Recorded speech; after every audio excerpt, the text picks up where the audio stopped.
মাত্র হসপিটাল থেকে আসলাম। অলরেডি এখান থেকে মনে করেন যে আমার ব্যান্ডেজ দেখে বুঝতে পারতেছেন।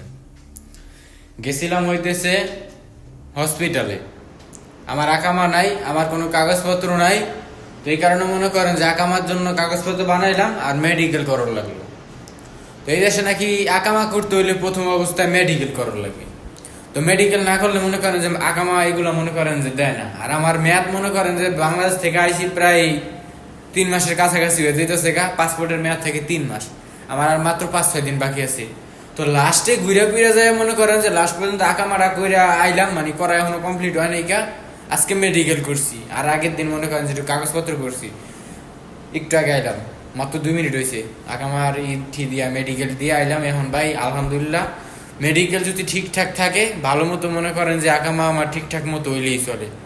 আর যদি ভাই কোনো সমস্যা বাইরে মেডিকেলে, তাহলে আর এই সৌদি আরবে আর আমার জায়গা হইব না, ডাইরেক্ট বাংলাদেশ।